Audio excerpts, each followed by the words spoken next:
Bruxelles et Kiev sous pression, tournant décisif dans le jeu de pouvoir européen.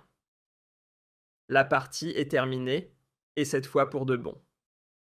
Pour Kiev, pour Bruxelles, pour tous ceux qui se sont bercés d'illusions pendant des années, persuadés qu'ils pouvaient vaincre la Russie, à coups de milliards venus de Bruxelles de chars expédiés depuis Berlin et de slogans de résistance soufflés par Washington.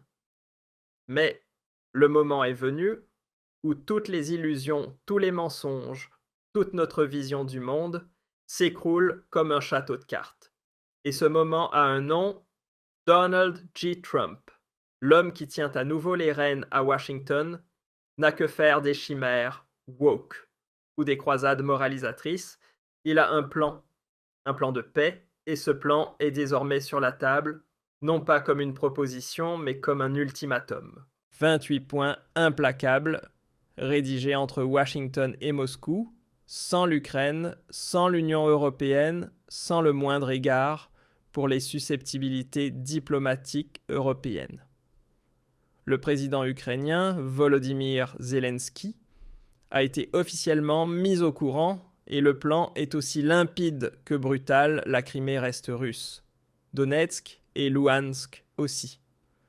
La ligne de front actuelle pourrait devenir la nouvelle frontière. Aucune adhésion à l'OTAN pour l'Ukraine, jamais. Des garanties de sécurité viendraient des États-Unis. Et tout cela à une seule condition: que Zelensky signe d'ici jeudi prochain, jour de Thanksgiving. Sinon, fin des livraisons d'armes américaines, fin des fonds, fin des informations de la CIA. Autrement dit, Trump lui colle le revolver sur la tempe. Et comment réagit le symbole héroïque de l'Europe libre? Par du pathos des lamentations, une vidéo larmoyante dans laquelle il appelle la population ukrainienne à faire front commun. Maintenant que l'heure de vérité a sonné, maintenant qu'il touche le fond, voilà qu'il parle soudain de dignité, de liberté, de justice. Des mots sortis de la bouche d'un président qui gouverne par décret d'urgence, qui réprime ses opposants, et que même les médias américains accusent de corruption généralisée dans son entourage. Oui, c'est une tragédie en pleine lumière, mais c'est surtout la conséquence logique de longues années d'aveuglement. Ce plan de paix n'a pourtant rien d'une surprise.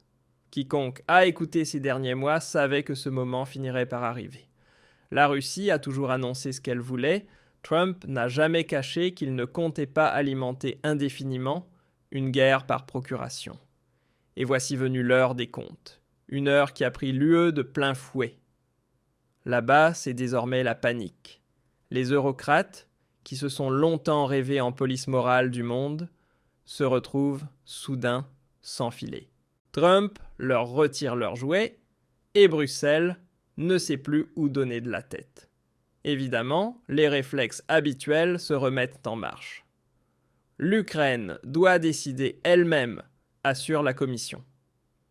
Friedrich Merz, chancelier de la République fédérale, publie des tweets grandiloquents: le soutien militaire sera renforcé. Pas moins de 3 milliards d'euros supplémentaires devraient affluer vers l'armée ukrainienne, payée bien sûr par les contribuables allemands. Pendant que les écoles tombent en ruine, que les retraités peinent à survivre et que la Bundeswehr ignore comment équiper ses propres soldats, on continue de déverser de l'argent dans un pays déjà à genoux, militairement comme politiquement. Pensée affectueuse pour ceux qui imaginent encore que le mot responsabilité rime avec politique pour son propre peuple. Mais ce n'est pas tout, le plan contient une autre bombe à retardement. La Russie accepte certes de renoncer à toute nouvelle attaque contre des États européens, mais à une condition: que l'Occident gèle ses mouvements de troupes et ses activités de l'OTAN à la frontière russe. Plus d'avancées, plus de manœuvres, plus d'escalade. Autrement dit, l'UE ne doit pas seulement reculer militairement, elle doit s'incliner politiquement. Et cela fait mal, surtout à ceux qui se sont crus pendant des années du côté des vainqueurs moraux. Poutine s'est entre-temps exprimé officiellement. Oui, le texte a été reçu. Oui, Moscou est prêt à négocier. Mais si l'Ukraine refuse de discuter les propositions, alors Kiev, tout comme les fauteurs de guerre européens, doit comprendre que la situation sur la ligne de front reprendra son cours. En clair, la Russie n'attend pas. La Russie ne bluffe pas. Elle prend ce qu'elle estime lui revenir militairement si la voie diplomatique lui est barrée. Et que fait l'Union européenne ? Elle tente de séduire Trump. Un sommet de crise exceptionnelle est convoqué. Merz appelle Trump. On promet d'acheter encore plus d'armes, dans l'espoir de maintenir le président américain à bord. Mais Trump joue selon ses propres règles, et ces règles sont claires. Ceux qui ne livrent pas sont écartés. Pour Kiev, les choses deviennent vraiment sérieuses. Petite parenthèse, pendant que tu regardes cette vidéo, le gouvernement prépare des mesures qui te concerneront, que tu le veuilles ou non. La vraie question est, as-tu un plan ? Si ce n'est pas le cas, clique sur le lien sous cette vidéo. Notre nouveau système de préparation aux crises t'explique exactement comment te protéger, juridiquement, financièrement, concrètement, avant que n'arrive la prochaine grande décision. Ceux qui ne sont pas prêts d'ici 2026 ne pourront s'en prendre qu'à eux-mêmes. Pendant que Bruxelles s'affaire à organiser des sommets en urgence, pendant que Friedrich Merz tente d'impressionner Trump avec un coup de fil de 15 minutes, et pendant que l'UE vacille comme un boxeur sonné, la situation sur le champ de bataille est déjà tranchée. L'armée russe continue d'avancer, les lignes de front bougent. Kiev perd du terrain, non seulement sur la carte, mais aussi moralement, politiquement et symboliquement. Car la vraie question est simple. Que reste-t-il de la résistance quand le principal bailleur coupe les vivres ? La réponse tient en un mot, rien. L'Ukraine dépend entièrement du soutien venu de Washington. Sans armes, sans images satellites, sans données des services de renseignement américains, tout l'appareil militaire de Kiev s'effondre comme un château de cartes. C'est précisément ce que Trump a voulu signifier par son ultimatum: soit vous acceptez la paix, soit vous affrontez la guerre totale. Et cette fois sans le moindre appui des États-Unis. Et pendant ce temps, à Berlin, on continue de vendre l'illusion que la Russie pourrait encore être vaincue, que l'Ukraine finira par triompher, que les valeurs de l'Occident l'emporteront. Mais de quelles valeurs parle-t-on au juste ? Injecter des milliards dans des systèmes corrompus ? Abandonner des enfants dans les ruines, mener des guerres civiles sous mandat international ? Qui peut encore croire à tout cela ? La réalité est tout autre. Et elle est brutale. Poutine l'a répété à plusieurs reprises, la Russie est disposée à dialoguer, mais sûrement pas à capituler. Ceux qui rejettent le plan de paix doivent s'attendre à des conséquences militaires. Et le message venant du Kremlin est désormais limpide. Si l'offre n'est pas acceptée, la prochaine occasion de négocier se fera dans des conditions bien plus sévères. Ce n'est pas de l'arrogance, c'est une logique implacable. Car chaque jour où l'Ukraine refuse, c'est un jour de perte supplémentaire pour elle et de gain pour la Russie. La vraie question, c'est donc que cherchent encore à sauver Bruxelles et Berlin. Leur crédibilité est en miettes, leur stratégie a échoué, leur influence s'est effondrée. Et pourtant, ils continuent. Par entêtement idéologique, par narcissisme politique et par une peur panique d'admettre qu'ils ont perdu. Il ne s'agit plus depuis longtemps de l'Ukraine.